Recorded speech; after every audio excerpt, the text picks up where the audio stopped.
Life has a brutal way of tearing your world apart, forcing you to face what truly matters in the most gut-wrenching way imaginable.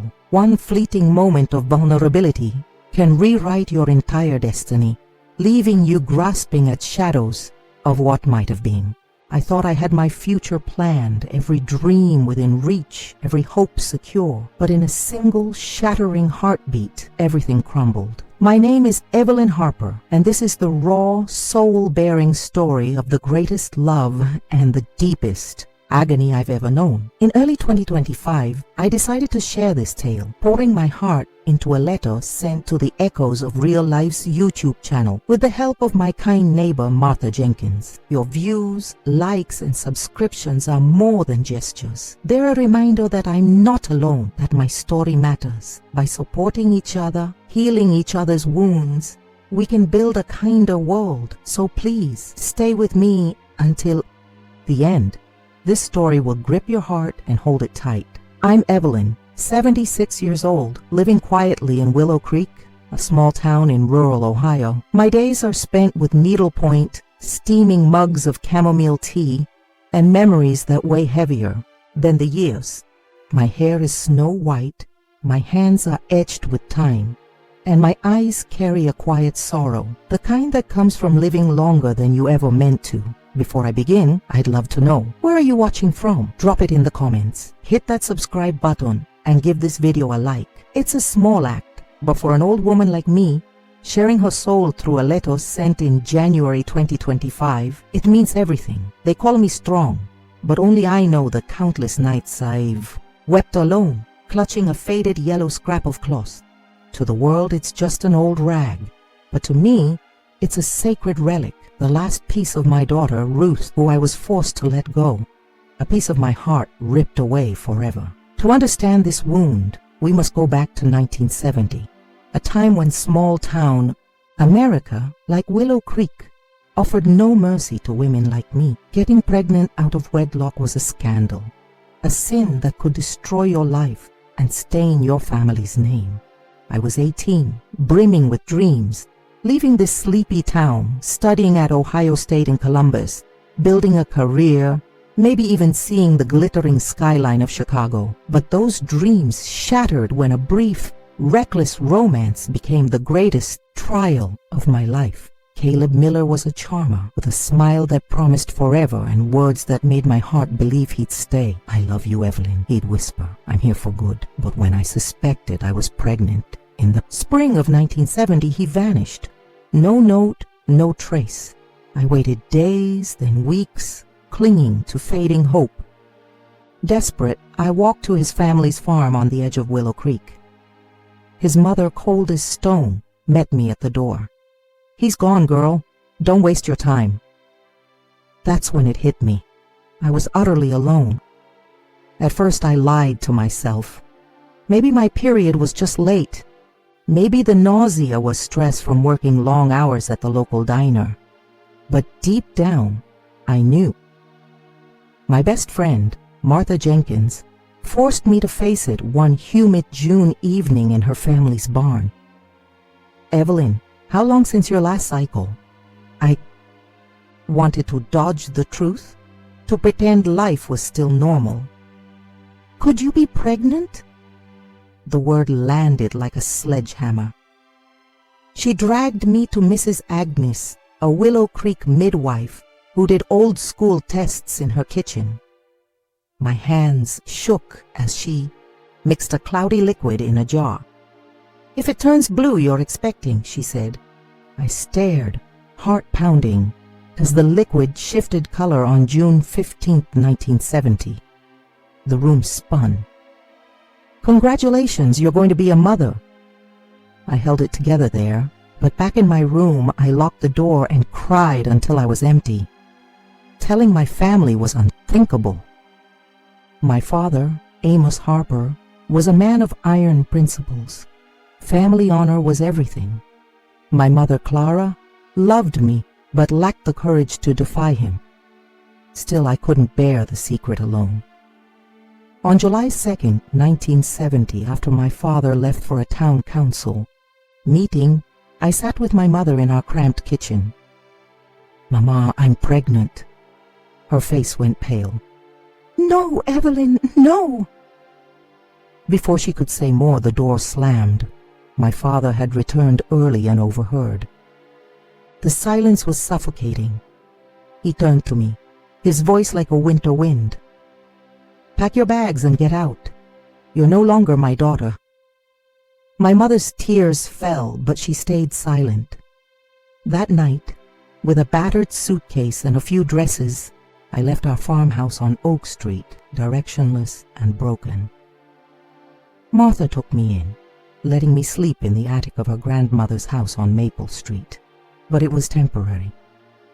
I worked as a seamstress, mending clothes for pennies at Peterson's Dry Goods, but it was never enough. My belly grew through the summer and fall of 1970, and the whispers followed. Poor Evelyn, cast out by her own kin. Who'd want a girl like that? Their judgmental stares burned. Their gossip made me want to vanish. On a rainy October evening, Martha sat beside me on the attic's creaky floor.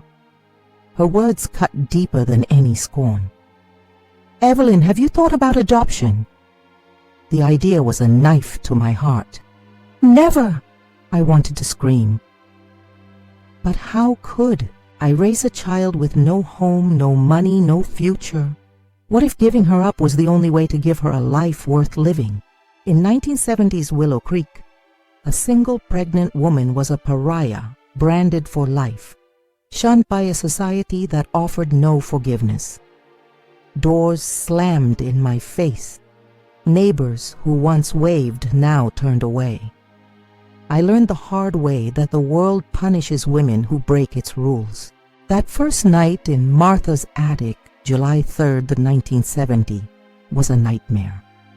The cold wooden floor made my bones ache, but the real pain was the terror of what lay ahead. My own family had disowned me, and Martha's grandmother, Widow Jenkins, made it clear I couldn't stay long. "A few days, Evelyn, but I can't feed another mouth." I understood, and that truth crushed me. I woke each morning before dawn, trudging through Willow Creek's quiet streets, knocking on doors for work, sewing, washing, cleaning, anything to scrape by. But no one wanted a pregnant girl. "Her? She'll pop any day now. No sense, no responsibility," they'd sneer. Their words stung like thorns, but I couldn't give up. My daughter needed me. Once just another girl with dreams, by August 1970, I'd become the town's cautionary. "Tali," women whispered as I passed Peterson's general store. Girls my age avoided me like I carried a plague. My childhood friend Beatrice Coleman crossed Main Street to dodge me. My cousin Abigail Turner, who'd once been my confidant, ignored me at the farmer's market on September 12th, 1970. "You're a shame to our family, Evelyn," she hissed. I wanted to fight back, but my voice broke. I swallowed my tears and kept walking. The cruelest moment came on October 18th, 1970, when I sought solace at Willow Creek Baptist Church, hoping God might hear me despite the town's judgment. As I stepped through the doors, Mrs. Esther Caldwell, the church's matriarch, fixed me with a glare sharp enough to cut glass. "This is no place for a sinner like you." My knees buckled. The pastor tried to intervene, but the congregation's disapproval was louder. "I just want to pray," I whispered. "Pray outside. Your kind isn't welcome here." Banished from the church, I stood before its closed doors, realizing I was truly alone. Martha did all she could, but her resources were thin. On November 5th, 1970, I sat on the attic's thin mattress, staring at a single dime I'd earned mending, a dress. My stomach growled. I hadn't eaten properly in days, but my hunger wasn't the worst of it. It was knowing my daughter, growing inside me, wasn't getting what she needed. I rested my hand on my belly and whispered, "Mama's gonna make this right, my love." I walked to Baker's on Elm Street, bought a stale roll and ate it, slowly savoring each bite as if it were my last. That night I cried silently, holding myself as if I could shield my daughter from the harsh world waiting. Then came the moment that broke me. On November 20th, 1970, Martha slipped into the attic, her eyes glistening with tears. She took my hand. "Evelyn, this is going to hurt, but I have to say it." My pulse quickened. Maybe adoption is the best choice. I froze. "No, Martha, never." But she pressed on. "How will you raise a baby with no money, no home, no food? You're my sister in every way, but you have to think of her. A good family could give her a warm bed, full meals, a life free from this town's cruelty." Each word was a dagger. I wanted to insist my daughter was mine, but doubt had taken root. What if Martha was right?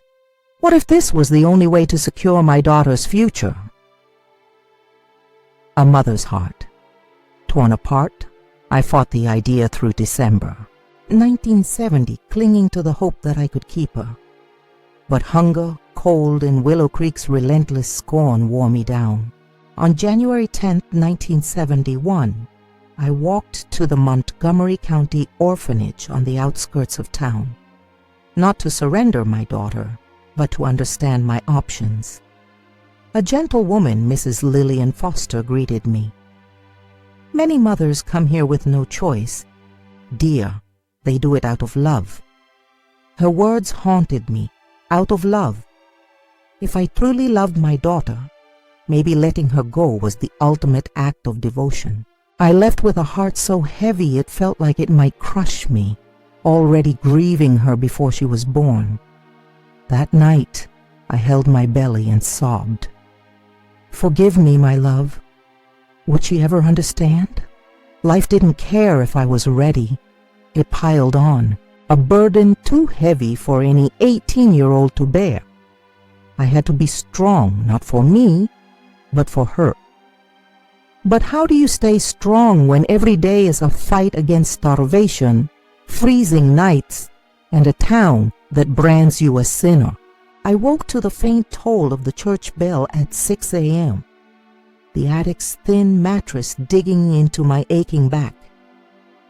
By February 1971, my belly was heavy, bringing back pain, swollen ankles, and constant fatigue.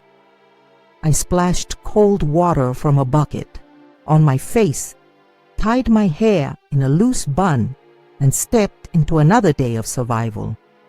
I needed work, any work. Doors shut in my face, but my mother had taught me one invaluable skill: sewing.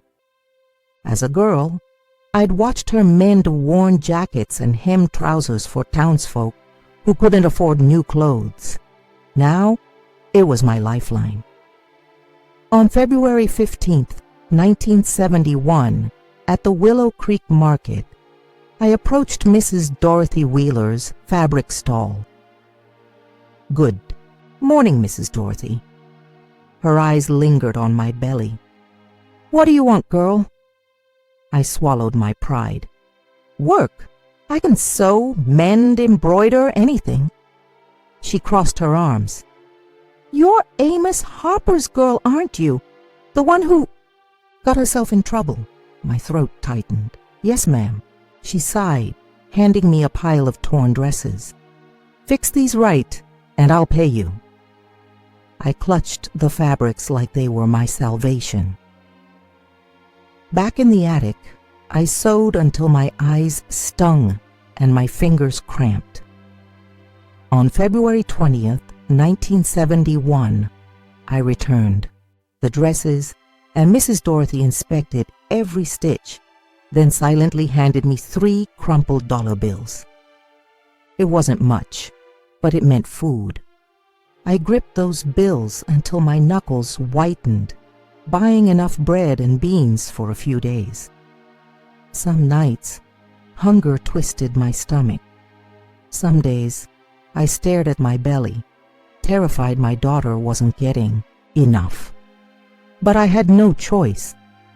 I kept sewing, taking any job, no matter how small. Summer heat made sweat drip as I worked by flickering candlelight. Winter leaks soaked my clothes, and the town's disdain never relented. There's that Harper girl, another ruined soul with a fatherless child. I wanted to cry, but tears were a luxury I couldn't afford. On March 1st, 1971, as I worked on a quilt, Martha entered, her face grim. "Evelyn, Grandma says you can't stay forever." My heart lurched. "Where will I go?" "I don't know, but you need a plan." Fear swallowed me. What if I failed her? I picked up the tiny yellow onesie I was sewing for my daughter, crafted from leftover scraps. I pressed it to my chest, whispering, "I just want to protect you." Martha took my hand. "I know. But if you love her, think about what's best for her." Her words echoed in my mind. What if another family was her only chance at a real life? That question tormented me through March. I didn't want to let her go, but love doesn't buy groceries. For the first time, I seriously considered adoption. My body weakened, my belly grew, and a painful truth settled in. If I couldn't provide for her, a safe home was better. On March 15, 1971, I held the yellow onesie and wept silently. My love couldn't shield her from hunger or cold. Some wounds never heal. You just learn to carry them. On April 5, 1971, the day my daughter was born, was both the brightest and darkest of my life, because I knew it was also our goodbye. Time raced toward the end of my pregnancy. My body was a stranger, every step a struggle, every breath a labor. Nights were endless, haunted by fears. Fear of childbirth, fear of failing her, fear of a future with nothing to offer. But the deepest fear was the one I couldn't face, the fear of letting her go. Part of me still clung to the dream of raising her alone, but reality was merciless. The attic's peeling walls, dripping ceiling, and cold floor reminded me I had nothing to give her. The pain hit in the dead of a rainy April night. A sharp pang in my belly stole my breath. "Martha," I whispered. She stirred on the mattress beside me, then bolted upright when she saw my face. "It's time, isn't it?" I nodded, gripping my body. She ran for her grandmother. I tried to stand, but my legs gave way as warm fluid ran down my thighs. My water had broken. The pain surged, each contraction a wave I fought not to drown. Widow Jenkins took my hand. "Breathe, girl. We're getting you to the hospital." Martha draped a blanket over me and I stumbled to the cart waiting outside. The rain stung my face as we rattled toward Willow Creek General Hospital, each jolt amplifying my pain and fear. The hospital was stark, white walls, the sharp scent of antiseptic. A nurse helped me onto a bed. "How far along?" 9 months, I gasped. She nodded. "It's happening now." The contractions grew unbearable, like my body was splitting apart. The doctor urged me to push, but I felt drained of strength. "Come on, Evelyn, you're almost there," I screamed, and then came the sound that erased all pain, the piercing cry of my daughter. She entered the world strong on April 5, 1971, and my heart stopped. The nurse cleaned her, wrapped her in a thin blanket, and placed her on my chest. "Here's your girl." I trembled, tears blurring my vision. She was so small, her eyes closed, her tiny fingers twitching. Her warmth against me was the most perfect feeling I'd ever known. I cried, not from pain, but from a love so fierce it consumed me. In that moment I knew nothing would ever rival my love for her, and that's why what followed shattered me. The nurse watched me. Does she have a name? I held her closer. Ruth, her name is Ruth. She smiled. Lovely name. Then her expression softened. The social worker mentioned you wanted to talk about adoption.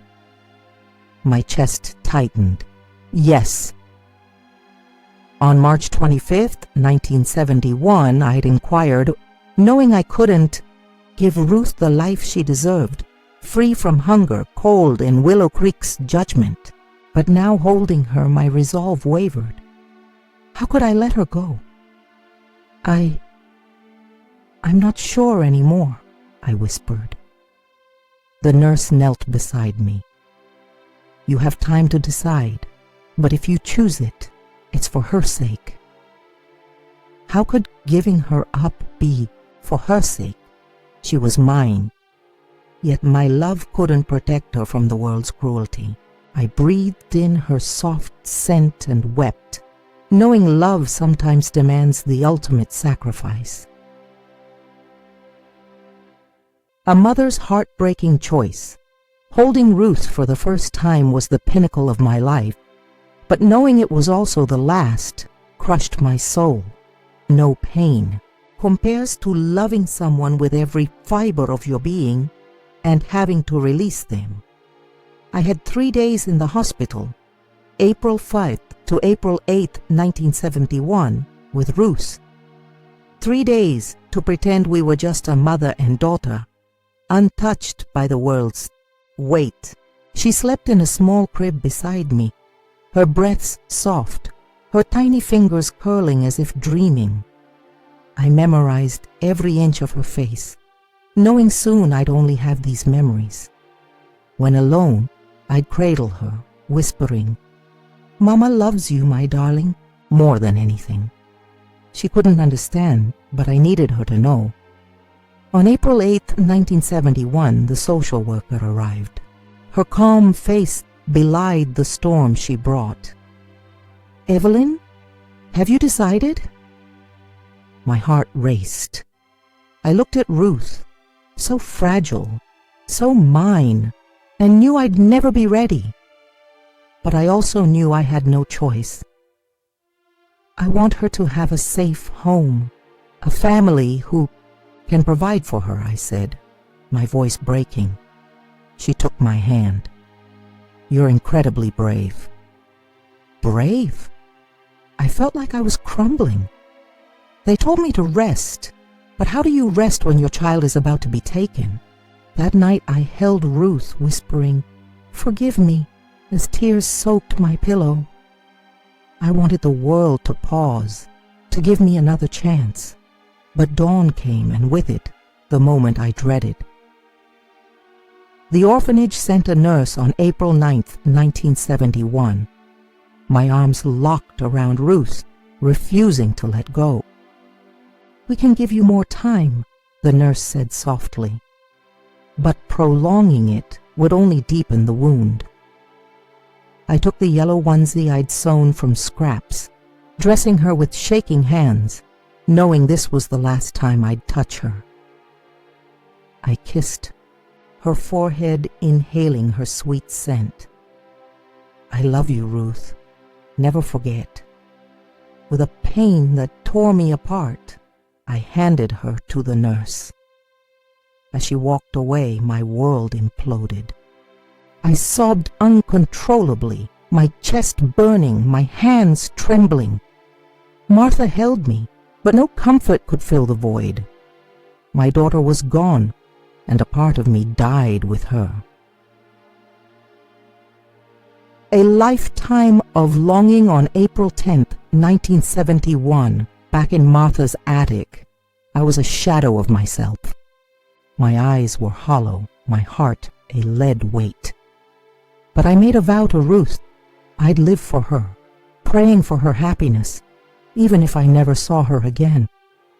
I hoped she'd grow up surrounded by love, and I'd give anything to tell her how much I loved her. Days bled into months, then years, but the pain never faded. No one prepares you for losing a piece of your soul. I thought time would soften the edges, but it only forced me to keep moving, each step heavier than the last.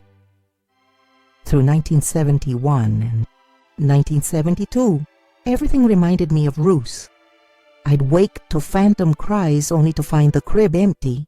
Sundays in Willow Creek's town square were torture. Mothers with their children laughing, while I imagined Ruth's hand in mine. But she wasn't there, and she might never be. I returned to sewing for Mrs. Dorothy, taking any work to survive. The gossip faded by 1973, but I was just another lonely woman now, scraping by. Inside, I was broken. I had no photos of Ruth, only the yellow onesie, returned to me after the orphanage dressed her in something else. I should have discarded it, but I couldn't. I kept it in a wooden box, a shrine to a love that never died. Each night, I held it and whispered, "Wherever you are, Mama loves you." The 1970s wore on, stealing my youth. By 1975, my dark hair turned gray, my hands roughened, my eyes lost their spark, filled only with longing. I never married, never had another child. My heart belonged to Ruth. Yet hope lingered, hope that one day she'd find me. Time took friends, memories, but never her. On her birthdays, April 5th, 1972, 1973, and beyond, I'd hold the onesie, imagining her life. Is she happy? Safe? Does she think of me? The questions had no answers, but I asked them anyway. A mother's love doesn't fade, and my hope endured through decades of silence. The 1980s brought a world moving forward while I stood still. In 1982, Martha married and had children, asking me to be godmother to her firstborn. Holding the baby, I choked on memories, the scent of a newborn, the warmth of a tiny body, the day I last held Ruth. I handed the child back before tears fell. "You never forgot, did you?" Martha asked. "Never," I said. My mind was trapped in a cycle of unanswerable questions. Was Ruth loved? Happy? Would she ever search for me? Some adopted children shun their past. Others seek it. I prayed. Ruth was the latter because I'd never stopped looking for her in every face I passed. A mother's deepest fear isn't loss. It's being forgotten. That fear haunted me through the 1990s and 2000s. Does Ruth wonder about me? Has she felt an unexplained void? I did, always. And though I hid it, I waited for fate to grant me one answer before I left this earth. By 2010, my hair was fully white. My hands weakened, but my hope never aged. My love for Ruth was as fierce as ever, and I believed, somewhere, she might be searching for me too. I'd resigned myself to dying without knowing Ruth's fate. But fate, in its mysterious way, had other plans. On January 15, 2025, I decided to share my story, believing that by telling it, I might find peace and show the world that when we lift each other up, we heal together. With Martha's help, I wrote this letter and sent it to echoes of real lives.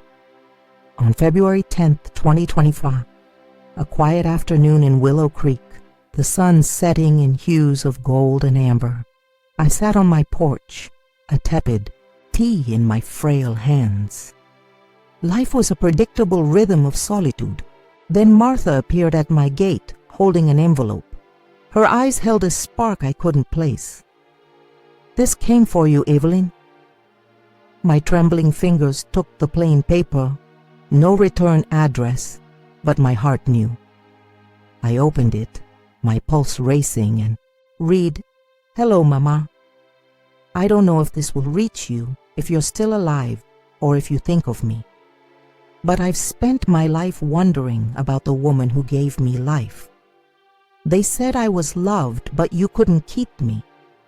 I've searched for you with no clues, no names, until I found an old photo in 2024 of a young seamstress with a baby in a yellow onesie. I knew it was me, and you. If you want to see me, I'm waiting in Dayton. With love, Ruth." My hands gripped the paper, nearly tearing it. My heart pounded so hard I could barely breathe. Ruth, my daughter, she'd found me. She knew I existed. She was waiting. My knees gave way and Martha steadied me. "Evelyn, what is it?" I couldn't speak, only sobbed, clutching the letter like a lifeline. Fate had given me a miracle I'd stopped expecting. My daughter hadn't forgotten me, and now after 54 years I had a chance to see her. I didn't sleep, rereading her words, each one a balm to my broken heart. But fear crept in. What if she hated me? What if she only wanted answers, then left? What if I wasn't enough? Yet I couldn't let this slip away. On February 11th, 2025, I wore my best dress, smoothed my white hair, and asked Martha to drive me to the address in Dayton. My hands shook, clutching the letter. I was so close to Ruth after all these years, and no matter what, this moment would redefine me. The drive felt eternal, each mile amplifying my fear and hope. In Martha's old pickup, I gripped the letter. The paper creased from my trembling hands. What if Ruth rejected me? What if it was too late? But I had to see her, even once. We arrived at a modest house in a Dayton suburb on February 11th, 2025, a small porch adorned with daisies. It was ordinary, but to me, it held my fate. Martha squeezed my hand. "Want me to come?" "No," I said. "This is mine to do." I climbed the steps, each one heavier, and knocked once, twice, 3 times. My heart drowned out all sound until the door opened. Time stopped. There was Ruth, my daughter, no longer the baby in the yellow onesie, but a woman of 54. Her soft features, dark hair in a bun, and those eyes, I'd know them anywhere. Her gaze met mine, a spark of recognition. We stood frozen, then her voice, a whisper, broke the silence. "Are you my mother?" Tears flooded my eyes. My chest, heavy with 54 years of pain, gave way. I nodded, unable to speak. She began to cry, then threw herself into my arms. I held her with every ounce of strength, as if to reclaim all we'd lost. Her warmth, her scent, it was her. "I searched for you so long," she sobbed. My girl hadn't forgotten me. She'd been looking, and now we were together. We held each other, time irrelevant. The world could wait. This was our moment. I pulled back to see her face. She was beautiful, and I ached for the years I'd missed. "Forgive me, Ruth," I whispered. She shook her head, tears falling. "There's nothing to forgive, Mama." Mama. That word, after all these years, settled deep in my soul. We went inside, her hand in mine, as if she feared I'd vanish. She shared her life, her adoptive family, and then asked, "Tell me your story, everything." I braced myself, knowing it would hurt to relive it, but for her, I'd bear every wound. I started from the beginning. Spring 1970. the day I learned I was pregnant, the cold nights, the hunger, the town's rejection, the despair of knowing I couldn't provide. I told her of her birth on April 5th, 1971, the yellow onesie, the night I held her, whispering my love, knowing I'd lose her. My voice trembled, but I continued. She deserved the truth. When I finished, silence hung heavy, broken only by our quiet sobs. I braced for her judgment, but instead, she touched my face. "I understand, Mama." I froze. I didn't deserve her forgiveness, but she gave it. I hugged her, her warmth filling the void I'd carried. We cried together, two souls mending what time had broken. "I want us to know each other," she said, gripping my hands. It was everything I'd dreamed of. I'd be part of her life, and nothing would part us again. She showed me her home, her family, and in that simple living room, I found peace I hadn't known in decades. Before I left, she handed me a small package. "Open it," she smiled. Inside was the yellow onesie, faded but intact. My breath caught. "How?" "My adoptive mother saved it, knowing I'd want to find you." I traced the fabric, a bridge to our past, proof our love never died. I cried, not from pain, but gratitude. After a lifetime, my daughter was back, and nothing could take her away. This story, written in January 2025 and sent to Echoes of Real Lives with Martha's help, is my truth, my heart laid bare. I believe that when we share our stories, when we lift each other up, we create a world where no one feels alone. If this moved you, please like, subscribe, and share. Your support tells me my daughter's memory and our reunion matter. Thank you for listening, for giving an old woman's story a place in this vast world, dear friends.